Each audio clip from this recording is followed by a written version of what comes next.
What's going on, guys? Welcome back to the You Know Ball podcast. I am your host, Trill Bro Dude, and today we are going to talk a little bit about the top 100 list from ESPN, the annual tradition that we do here on You Know Ball, and we're also going to make our predictions for the Western Conference standings, play-in and playoff matchups, and also predict who wins the conference. That will be in the Patreon section of this episode. So if you want to hear that, subscribe to the Patreon. The link is in the description. Moving forward, we will not be doing these preview episodes for the Patreon anymore. We're just going to do those on the Patreon. So if you want to get access to the bonus episodes every single week, starting next week, subscribe to the You Know Ball Patreon. You'll get that extra episode every single week. But before we get into all of that, let's talk about our sponsors from Underdog Fantasy.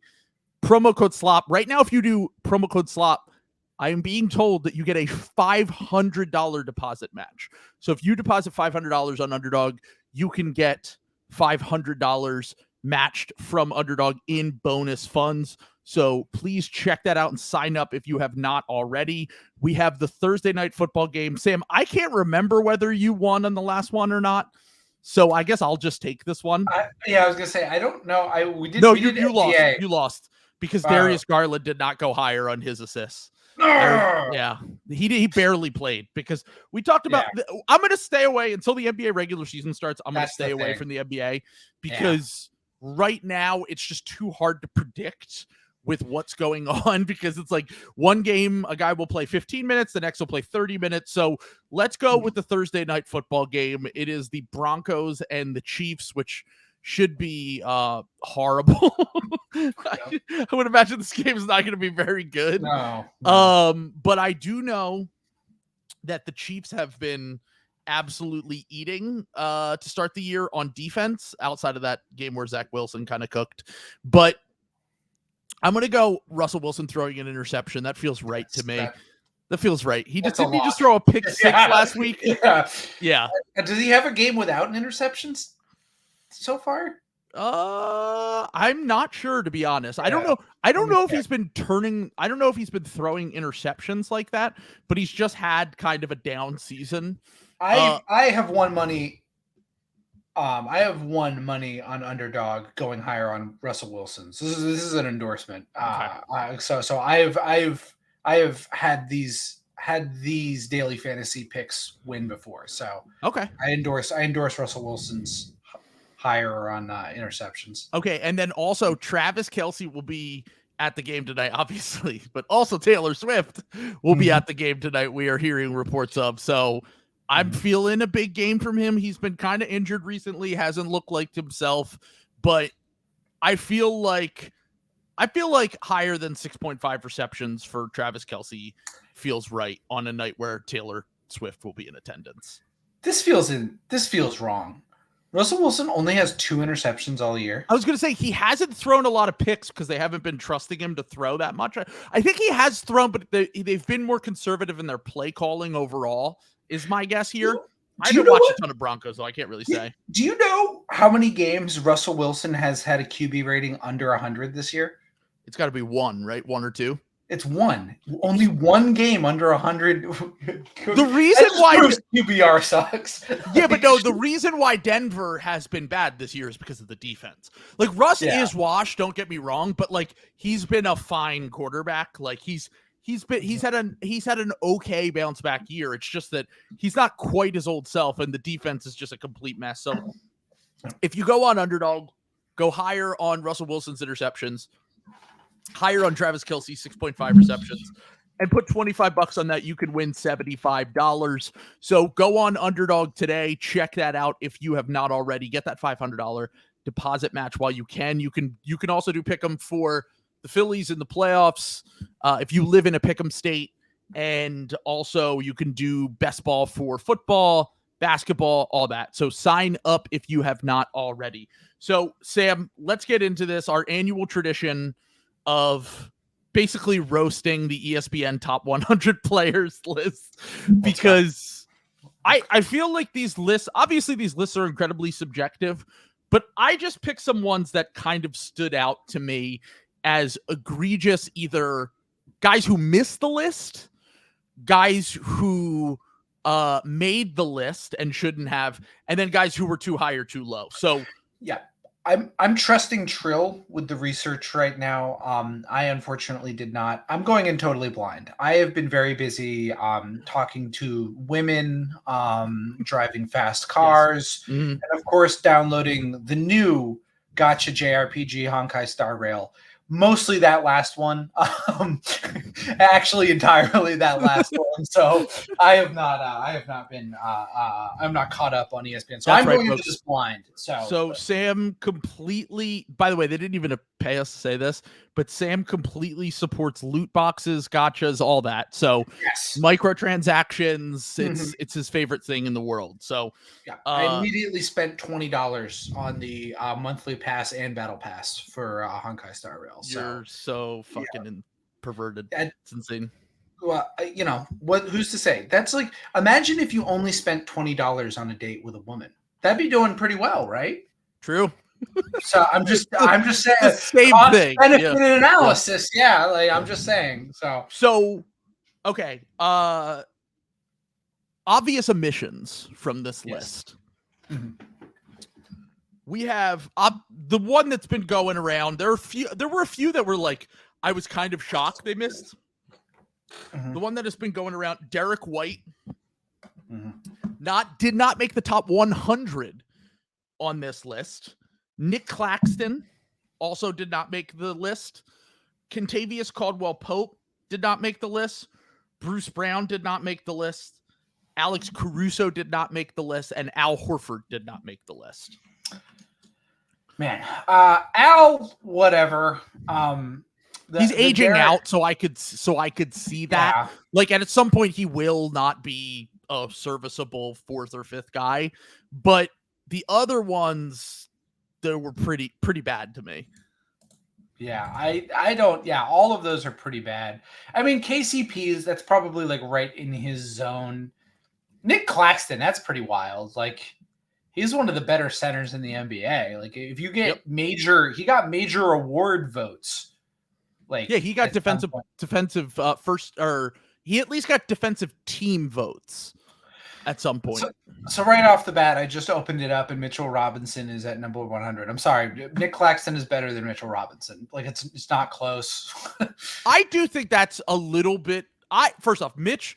I was fine with Mitch making the list, actually, because I think that Mitch proved his value as a rim protector and rebounder in that playoff series. If you want to rank the top 100 players, I think Mitchell Robinson being on the list is fine. There were a few guys ahead of him I felt as though were not. By the way, another guy who missed the list was Wendell Carter Jr., who he wasn't even mentioned. As I just think about kind of dynamic center types off the top of my head. But to me, like here were my insane inclusions in the 90s, and you're going to hate the first one I say, but Grant Williams is not in the top 100. There's no way Grant Williams is better than Derek White or Nick Claxton or any of these guys. Okay, but did you see who was right before Grant Williams? Colin Sexton. Colin Sexton also should not be included. Yeah, I don't. Russell Westbrook is in here. Yep. I had Russell Westbrook as my other insane inclusion here at the bottom of the list. Which I feel like we do this thing with Russ where like he's really bad for long stretches and everyone hates him, and then he has like 2 months he was good on the Clippers and like found a nice role for himself, and then everyone just forgets how destructive his play was for the year or two before that. Like, was the Lakers the perfect situation for him? No, but also like if we're talking about in 2023, Russell Westbrook is not one of the 100 best players in the NBA. Yeah, I'm also they have Cade ranked. Okay, hold on. You're getting way too ahead of. I gotta stop scrolling. I gotta stop scrolling. Yeah, I'm seeing it for the first time, and my eyes are bugging out of my head. Yes. I'm turning into a tune. I'm turning like Who Framed Roger Rabbit. My eyes are going cartoon mode. But yeah, the guys in the 90s that I think were just like should not be on the list personally were Grant Williams, Russell Westbrook, and Colin Sexton. I thought all of those three. They're not top 100 players. Like, we're talking about guys. Grant Williams is not going to be in the best case scenario for Grant Williams. He'll be a fourth or fifth starter on a solid team. But like, We're talking about a guy that has largely been a bench player for most of his career and is limited in some certain parts of his game. I guess, but also Grant Williams has been on the floor down the stretch in 2 different game 7s that a team won. I know you've brought this up before. I'm not saying that he can, but also that 2 games cannot be enough for me to be one of the 100 best players in the NBA. Okay, I think he's a fine role player. But then why Mitchell Robinson? I don't know. Like Grant is kind of I'm absolving Grant the same way you're absolving Mitchell Robinson. I think Mitchell Robinson, when healthy, is a perfectly adequate starting center and like an above average one. Above average? I don't know about above average to good. I think Mitchell Robinson's pretty good. Look, maybe some of this is recency bias because he absolutely destroyed the Cavs in the playoffs, but he was an important part of that team. All right. Well, we're gonna have to agree to disagree. Okay, so that's the one. That's the one we disagree on. I will say the one thing about Mitchell Robinson is that he does have limited offensive ability outside of like the restricted area. He doesn't really have any ability outside of the restricted area, but I could see Mitchell Robinson having a Steven Adams like career. Yeah, that's fine. Where he's just setting screens, protecting the rim, being a dominant rebounder, and that's. If you are that's fine for the 100 best player in the NBA to me personally. I would rather have Nick Claxton than Mitchell Robinson. I would also rather have Grant Williams than Mitchell. I think I'd rather have Nick Claxton than Mitchell Robinson too. Grant Williams, I'd probably rather have Mitchell Robinson. But in the 90s, this was the ESPN loves to do this with their list where they just bunch together a bunch of guys that are on the same team. Like they pick Mitchell Robinson at 100 and then they're like, oh shit, we should probably also include Emmanuel Quickley and Josh Hart in here. And then they just put them at like 90 and 91. Or 91 and 92. I was fine with their inclusion on here too. I think that they're fine. They're fine. They're good role players. They're good. They're good deep starter, high bench guys. So and that's what we're talking about with 100. If you think about 100 players in the NBA, you divide by 30 teams. You're talking about the third, low third, high fourth best guys on their team, and this, that. Yeah, the Knicks got 5 guys on here. I was kind of surprised by that, to be honest. They got 6 because we'll get to another inclusion here, which I had on my list, which is RJ Barrett at number 71. Let's go. I mean, look, we've talked about RJ Barrett ad nauseum on here, and I actually thought that Tim Bontemps explanation was fine, but they didn't let Bontemps really cook because Bontemps was the one who wrote it. If we got a podcast with Bontemps, he would be like, RJ Barrett has been one of the most disappointing young players in the NBA, and I can't believe that he is being included on this list. He shoots 31% from 3. Yeah. We need Bontemps to we need to let Bontemps cook. They need to just put an audio clip under it instead of text. If ESPN wants to save money, they should just fire everyone else but Tim Bontemps and just let Bontemps cover the NBA. Just have Bontemps cover like a different team every night and just like let him cook. All the money they're paying to Pat McAfee, they should just give to Tim Bontemps. I'm sorry, funnel the Aaron Rodgers anti-vax money to the king, Tim Bontemps. Yeah. If Aaron Rodgers went to Tim Bontemps and said, I need $1 million for you to pay to interview me. No, you're fucking stupid. I'm not going to do that. Boom, over. Because that's him, Bontemps, the only ethical NBA journalist, king. That's absolutely right. Yeah. But RJ Barrett was included at 71 on this list. I mean, look, he was way higher on last year's list. He was in the 60s last year. I roasted that then. I'm going to roast until RJ Barrett proves to me that they can win the minutes on the court with RJ Barrett, and he isn't like one of the worst net rating guys in the NBA, and also is consistently not bad. Then I'm just gonna say that he's not one of the 100 best players, let alone one of the 75 best players in the NBA.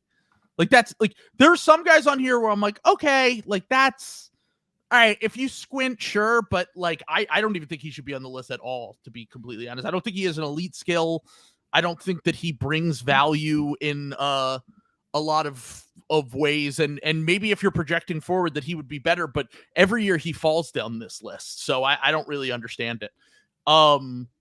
So Bobby Portis was included at 81. Is Bobby Portis even good? Like, I'm sorry. That was another one that jumped out at me. I don't think he is. I don't think he Like, belongs on this list either. I'll trust Bucks fans. Like NB has been telling us for the last 2 years since they won. Like, he loved Bobby during the title run, and he had a nice, really nice season with the Bucks. But ever since, he's been like, this guy makes terrible decisions. He's awful on defense.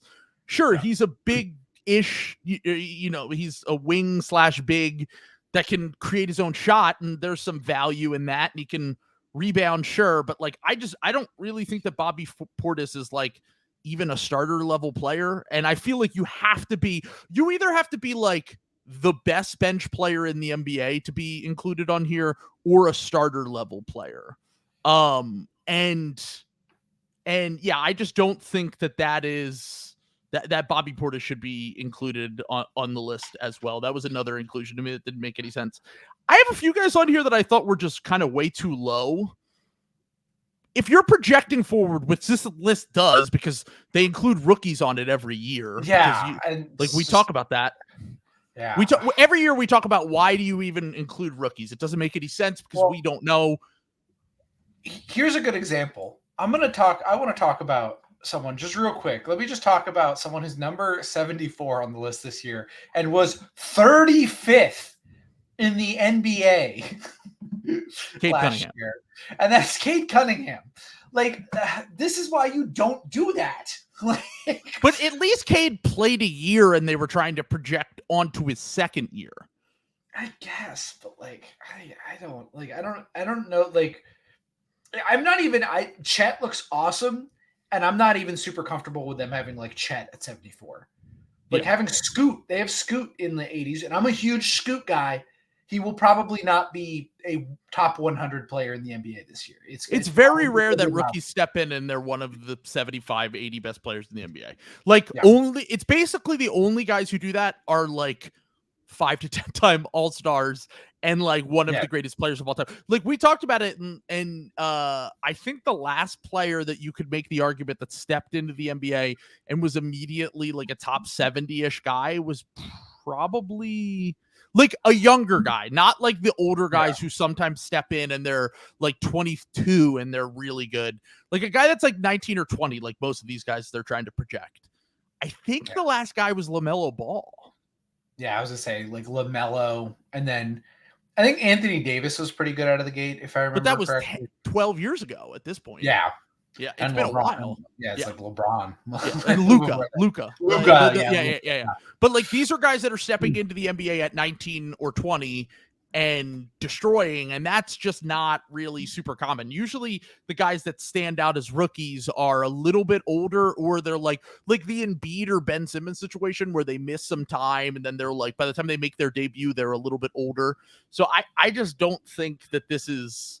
I think that having those guys on there is just a weird thing to do. But Jalen Williams from the Thunder, I thought he was too low. I know I'm contradicting myself here because he's only played 1 year in the NBA, but he was 95th on this list.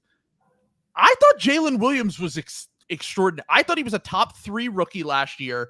And if you're projecting the other guys that were better than him as rookies last year, a guy like Chet's already ahead of him on this list. Yeah. Who he hasn't even played a game in the NBA. And I like Chet. I was very high on Chet in the draft, but based on Jalen Williams' rookie year, based on his age, he's a little bit older. He was 21 as a rookie. He'll be 22 this year. Walker Kessler's ahead of him. He's another guy who was good as a rookie last year. And Paolo Banchero is way ahead of him. And I don't think that the gap between those two, as we sit here right now, long-term, sure, Paolo's probably going to be better. But if we're projecting just for this year, the gap between those two is 65 spots. And I just think that, like, I would probably have... There's just very few guys that have Jalen Williams' skill set. He's 6'6". He can dribble, shoot, and pass. He's competent on defense. He can play up. He can play down. He's scalable. Like, I would probably have Jalen Williams at least in the 70s. I don't think there are many guys that I would prefer to have him if I'm talking about young guys. Yeah, I mean, it depends on like, if we're doing the list, because ESPN does the list like it's where are we expecting them to be this year? You know what I'm saying? Because I think if we're picking right now, I think that's a fine place for Jalen Williams based on what he showed last year for right now. But if we're projecting like where is Jalen Williams going to be after another season of basketball at the end of this year? Which is what the list is supposed to do, right? So that's what I'm saying. If that's what the list is supposed to do, I agree with you. He'll probably climb up, past some of like these, like the Tyler Heroes and the Jordan Pools and the, some of the Jordan Clarkson. A lot of these, Jordan Clarkson was way too high, dude. Yeah, 77.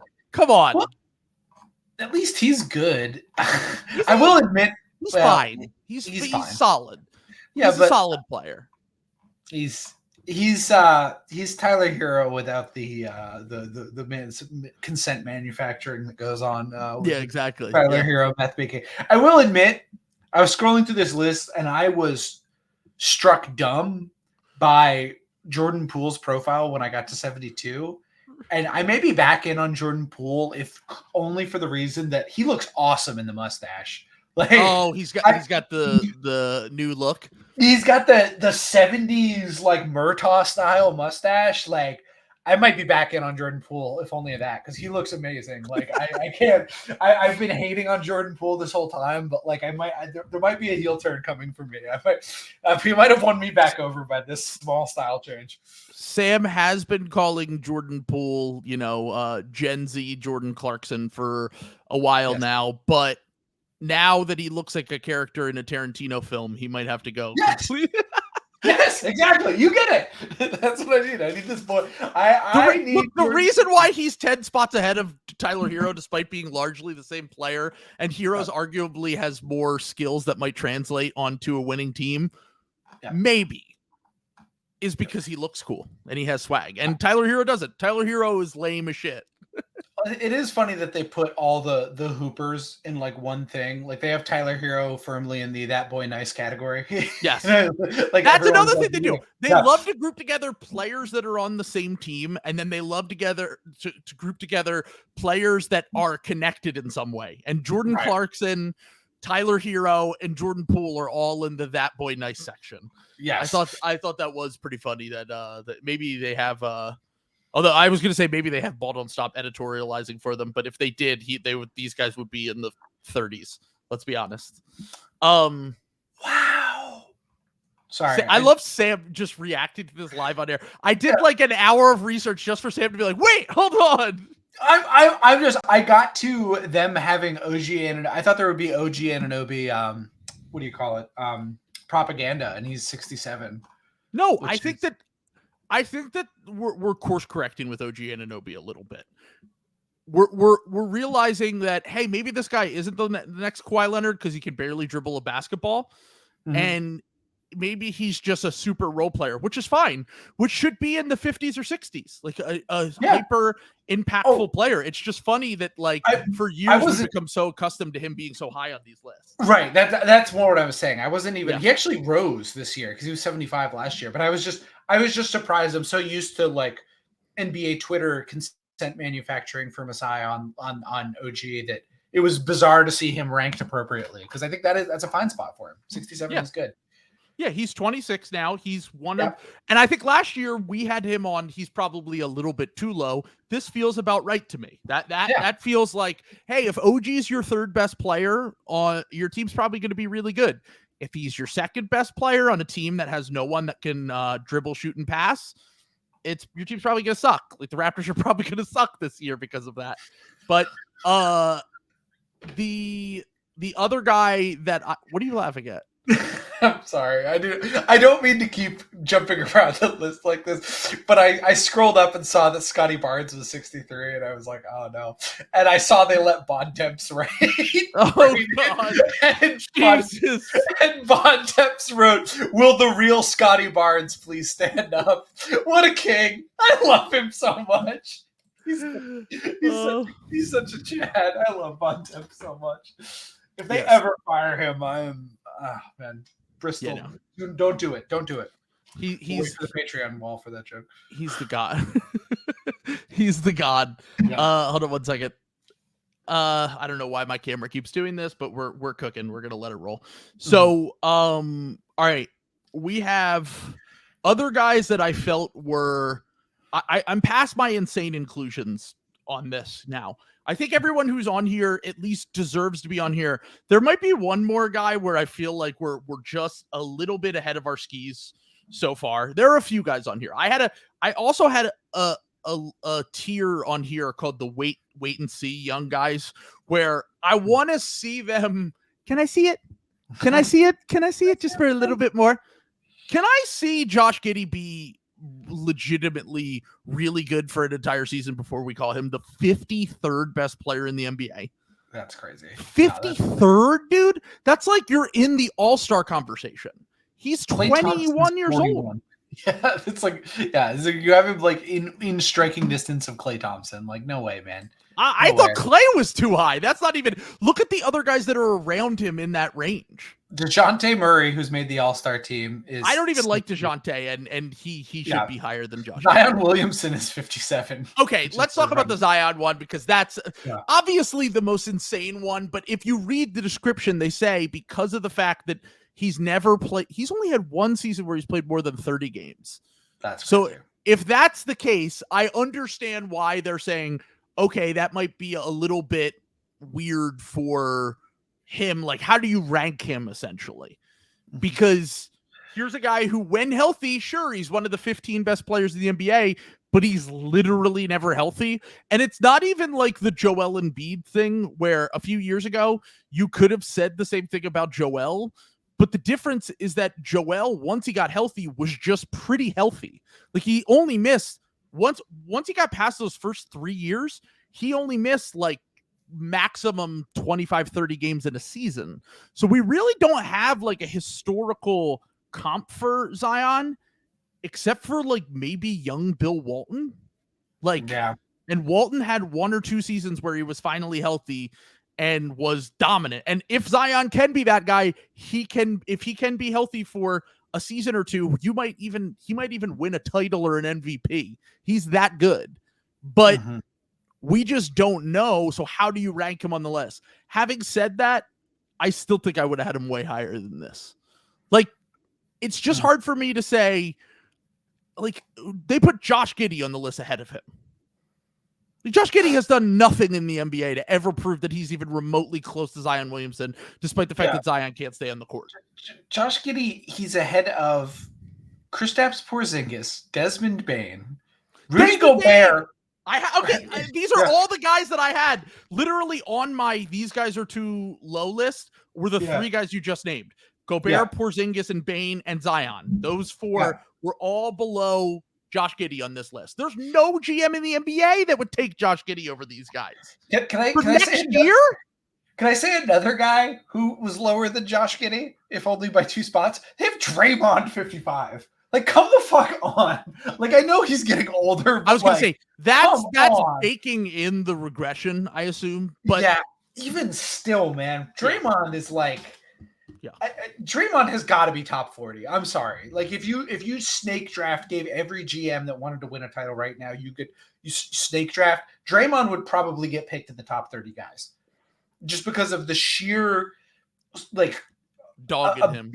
Well, the dog in him, but just like, he fits on every team and provides like a glue factor. It's part of the reason I love Marcus Smart so much. Like, it's the same. They're very similar players in that role where they have very clear weaknesses, but having them kind of just guarantees you a certain level of competence on the defensive end, and they will like fix a lot of the shit that goes on like around the edges. So yeah, I have the Josh Giddey thing is crazy. I'm sorry. I can't. Like, I've come around on the idea that Josh Giddey could be good and like could be a nice young player. But if we're talking about for next year, all the guys that we listed are way better than Josh Giddey right now. Bane, Porzingis, Gobert, Zion. Also, Jalen Williams is on his own team. I'd rather have Jalen Williams for next year. He's older and he was better this past season. All of those guys are also either huge or can shoot. Well, that's the thing. Josh Giddey is not, he's not a positive on defense right now. Mm-hmm. He's probably more of a neutral player on the defensive end because of his size. He's not like a complete negative. He's probably a neutral defender. And then also he isn't a spot up shooter. So like we have to do a little aside here. You heard Bill's podcast with KOC? I listened to like the first like probably 20 or 30 minutes, I think. So Bill did this whole thing on this podcast about how excited he was about OKC. And I get it. We're all very excited for OKC. I think they're going to be fun this year. They're my favorite Western Conference team. I want them to succeed. I want them to do well. He said they were going to be a top 4 seed, which is a little bit rich for my blood, but I understood a lot of the points he was making. And he was basically saying, and I agree with this, that they should be considering making all-in trades because the next 3 to 4 years is Shea's prime and you don't know how long that's going to last. And that in order to win a title, you need to have a talent like Shea as opposed to just like all these guys developing and in 4 years from now is when you go for it. And KOC at one point brought up a list of players that the OKC could potentially trade for. The majority were like good players, but not great players. Like Jared Allen was, nice player, made the All-Star team a few years ago. Good center, kind of would fix some of the issues they have. And then he said, well, what if the Sixers go to complete shit and Joel Embiid asks for a trade? The Thunder could blow any offer out of the water because they could offer as many picks as they want, and they could try to spice in the pot by including a bunch of picks and then maybe making the return Josh Giddey at the center of that. And Bill's response was, I wouldn't want to break up that backcourt. I wouldn't want to break up Josh Giddey. And like, is Josh Giddey a good fit with Shai Gilgeous-Alexander? And Jalen Williams too. Like you probably want Jalen Williams playing the 2 more than the 3 long term. Well, you could keep all of those. If you gave the Sixers more first-round picks than any other team and you sent them like 7 first-round picks along with Josh Giddey and salary filler for Joel Embiid, then you would still have Jalen Williams, Chet Holmgren. Yeah. Arguably all of your best prospects, plus the guy who won MVP last year and was a good fit with Shea. Yeah. Oh, that would. I mean, they honestly should do something like that. And yeah, what is Josh Giddey gonna do? I'm sorry, Josh Giddey is not going to be a starter on a good team. I don't really see a path for that. Because I think he could be a starter on a good team, but I don't think he could be. I don't think he could be the second or third guy on a contender. That's what I mean. Yes. I don't think that he could be I think he maxes out at I don't know. He's a very different player from Jaylen Brown, but a lot of similar limitations to Jaylen Brown, where you kind of need the ball in your hands to be effective, but you're also when you have guys who are better that have the ball in their hands. Yeah, exactly. So I don't see that for Josh Giddey. And how good of a shooter and defender does Josh Giddey need to be this connective piece that everyone thinks he can be around these guys is my question.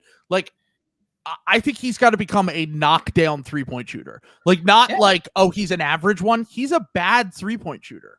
He's a below average 3-point shooter. And maybe over time that gets better.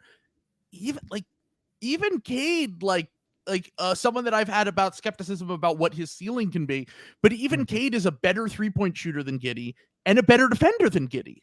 So I don't know. I feel like I'm going a bit insane with the Giddey stuff, even though I've come around on the idea. I like him. I think he's going to be a nice player. I just think that people are way over their skis with Josh Giddey, not trading him for the fucking MVP of the league. Give me a break. All right. So anyway, so those were the majority of my way too low versus way too high guys that I had on here. I also had wait and see young guys. Jalen Green was the only one that made it of the Rockets young guys. Is Jalen Green even good?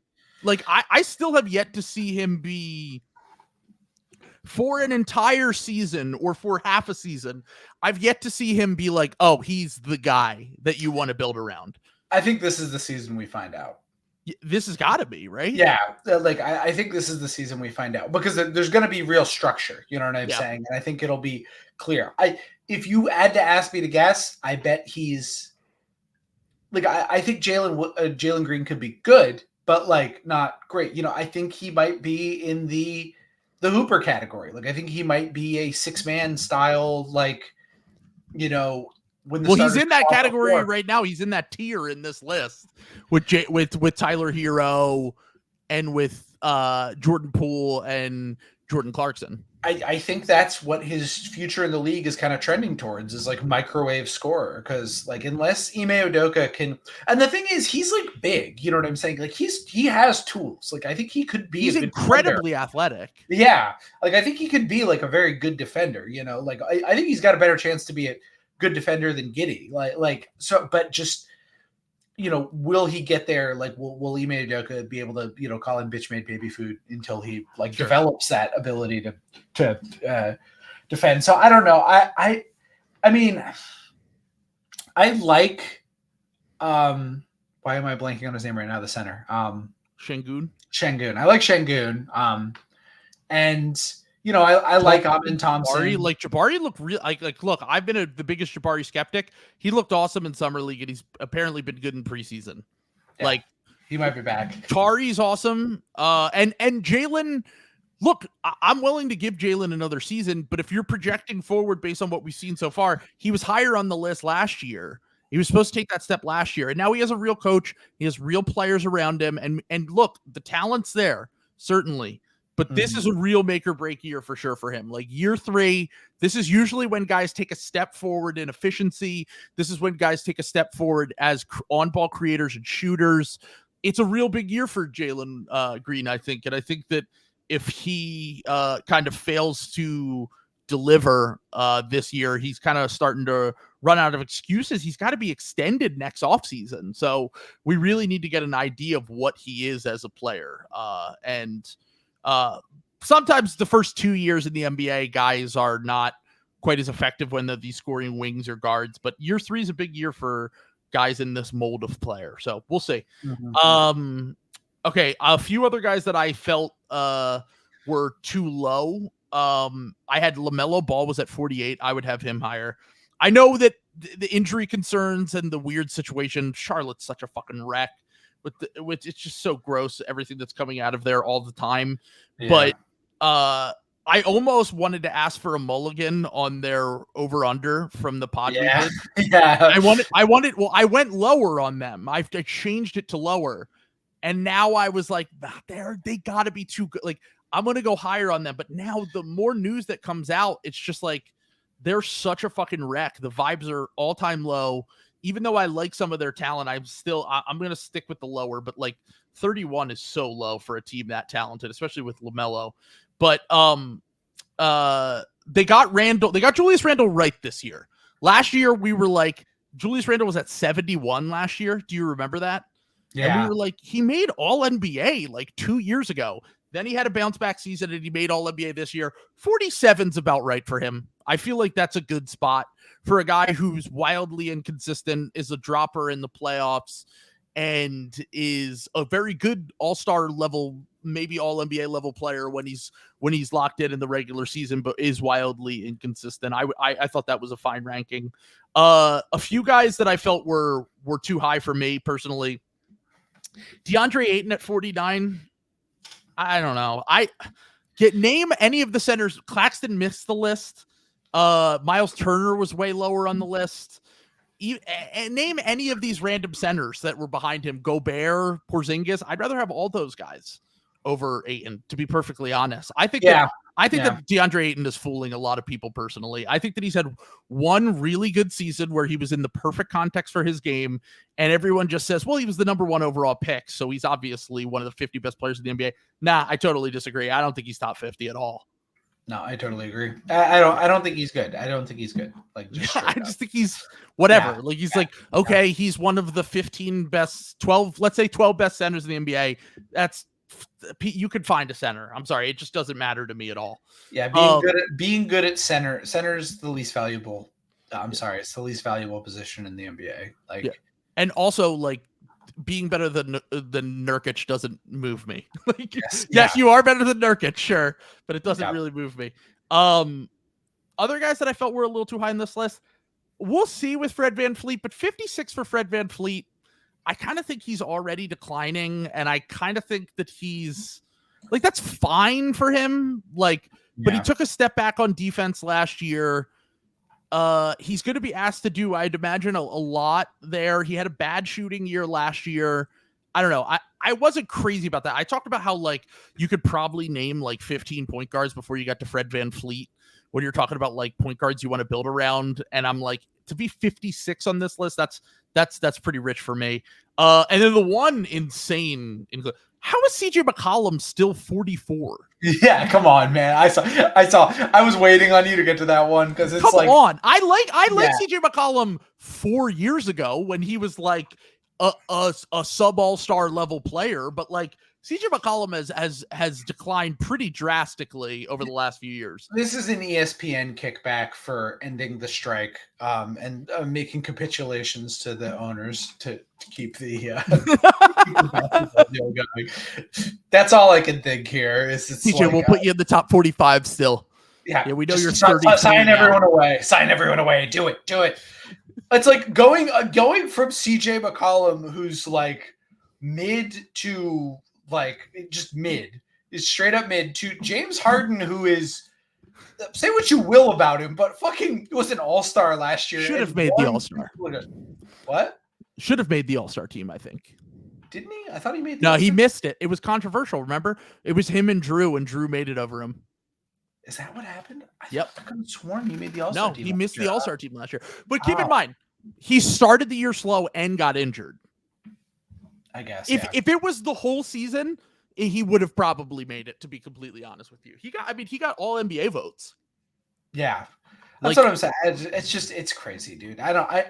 Some of these. also, can't like, even- I love Maxey, but he's not better than James Harden next year, probably.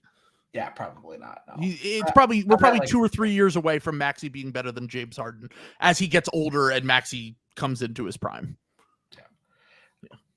Why are Zach LaVine and they literally do just put fucking teammates together? Yeah, I know. LaVine They did and Harden and DeRozan. Maxey. Yeah, Yeah. and they did LaVine and DeRozan.